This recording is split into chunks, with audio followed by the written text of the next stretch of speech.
അപ്ഡേറ്റ്സിലേക്ക് സ്വാഗതം. ആദ്യം പ്രധാന വാർത്തകൾ. ലയോ 14 പാപ്പയുടെ പ്രഥമ ചാക്രിക ലേഖനം പ്രസിദ്ധീകരിച്ചു.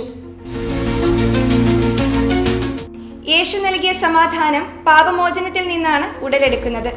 മാർപ്പാപ്പ. യുദ്ധം പ്രശ്നങ്ങൾ പരിഹരിക്കുന്നില്ല. മാർപ്പാപ്പ. ധന്യൻ കദളിക്കാട്ടിൽ മത്തായിയച്ചന്റെ 91 ചരമവാർഷികം ആചരിച്ചു. ധന്യൻ മാർ തോമസ് കുര്യാളശ്ശേരിയുടെ 101 ചരമവാർഷികാചരണം ജൂൺ 2 സമാപിക്കും. വാർത്തകൾ വിശദമായി. ലയോ 14 പാപ്പയുടെ പ്രഥമ ചാക്രിക ലേഖനം പ്രസിദ്ധീകരിച്ചു. ലയോ 14 പാപ്പയുടെ പ്രഥമ ചാക്രിക ലേഖനം മാനിഫിക്ക ഹ്യൂമാനിറ്റാസ് മെയ് 25 പ്രസിദ്ധീകരിച്ചു.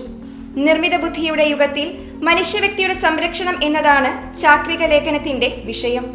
5 അധ്യായങ്ങളിലായിട്ടാണ് ചാക്രിക ലേഖനം തിരിച്ചിരിക്കുന്നത്. സാങ്കേതിക വിദ്യ വ്യക്തിയുമായി ബന്ധപ്പെട്ട ഒരു വൈരുദ്ധ്യ ശക്തി അല്ലെന്നും ധീരമായ സഹ ഉത്തരവാദിത്വത്തിന്റെയും കൂട്ടായ്മയുടെയും ശക്തി പിന്തുടർന്ന് നന്മയിൽ കെട്ടിപ്പടുക്കുന്ന മാനവികത തുടരാനും ചാക്രിക ലേഖനത്തിൽ ആഹ്വാനം ചെയ്യുന്നു. സുവിശേഷത്തിന്റെ വെളിച്ചത്തിൽ പുതിയ സാങ്കേതിക വിദ്യകൾക്കൊപ്പം വസിക്കാനാണ് പാപ്പ ചാക്രിക ലേഖനത്തിലൂടെ എല്ലാവരെയും ക്ഷണിക്കുന്നത്. യേശു നൽകിയ സമാധാനം പാപമോചനത്തിൽ നിന്നാണ് ഉടലെടുക്കുന്നത്. മാർപ്പാപ്പ. യേശു നൽകിയ സമാധാനം പാപമോചനത്തിൽ നിന്നാണ് ഉടലെടുക്കുന്നതെന്നും അത് ക്ഷമയിലേക്ക് നമ്മെ നയിക്കുന്നുവെന്നും ലയോ 14 പാപ്പ.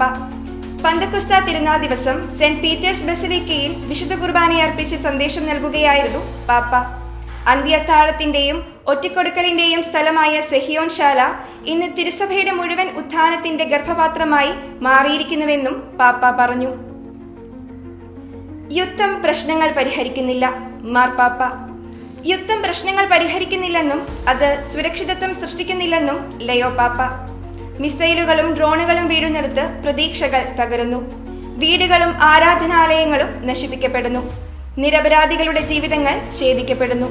ബുധനാഴ്ചയിലെ പൊതുദർശന വേളയിൽ സന്ദേശം നൽകുമ്പോഴാണ് യുക്രൈനെതിരെ റഷ്യ നടത്തിയ ആക്രമണങ്ങളെക്കുറിച്ച് പാപ്പ വിലപിച്ചത്.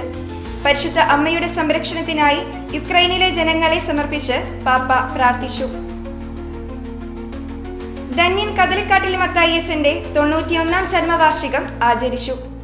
ധന്യൻ കദളിക്കാട്ടിൽ മത്തായിയച്ചന്റെ 91 ചരമവാർഷികാചരണം പാല SH പ്രൊവിൻഷ്യൽ ഹൗസ് കപ്പേളയിൽ ആചരിച്ചു. സീറോ മലബാർ സഭ major archbishop Mar Raphael Thattil വിശുദ്ധ കുർബാനയെ അർപ്പിച്ച് സന്ദേശം നൽകി. ചുറ്റുമുള്ള മനുഷ്യർ എല്ലാം കർത്താവിന്റെ ഛായയാണെന്ന തിരിച്ചറിവോടെ കർത്താവിന്റെ മഹത്വത്തിനു വേണ്ടി ജീവിതം സമർപ്പിച്ച പുണ്യാത്മാവാണ് ധന്യൻ കദളിക്കാട്ടിൽ മത്തായിയച്ചനെന്ന് മാർ റാഫേൽ തട്ടിൽ പറഞ്ഞു. Father Cheriyan Thundupparambil CMI, father Mathew Kadalikkattil, father Sanil Maliyekkal, father Twinkle Plakkudy എന്നിവർ സഹകാർമ്മികരായിരുന്നു. SH superior general sister Usha Maria, general education councillor sister Ancy Paul, Pala provincial superior sister Merlin Aripparambil, vice postulator sister Therese Koipuram തുടങ്ങിയവർ നേതൃത്വം നൽകി.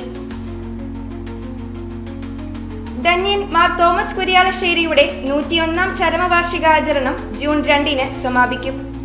ചങ്ങനാശ്ശേരി രൂപതയുടെ പ്രഥമ തദ്ദേശീയ മെത്രാനും ആരാധന സന്യാസിനി സമൂഹത്തിന്റെ സ്ഥാപകനുമായ ധന്യൻ മാർ തോമസ് കുര്യാളശ്ശേരിയുടെ 101 ചരമവാർഷികാചരണം ജൂൺ 2 സമാപിക്കും. 2 രാവിലെ 5:30 വികാരി father Joseph Vanipurackal, 7:30 monsignor Antony Ethakkatt, 10:30 bishop Mar Remigiose Inchananiyil, 12 monsignor John Thekkekara, വൈകുന്നേരം 5 മോൺസിഞ്ഞോർ സ്കറിയ കനിയാക്കോണിൽ എന്നിവർ വിശുദ്ധ കുർബാനയെ അർപ്പിക്കും.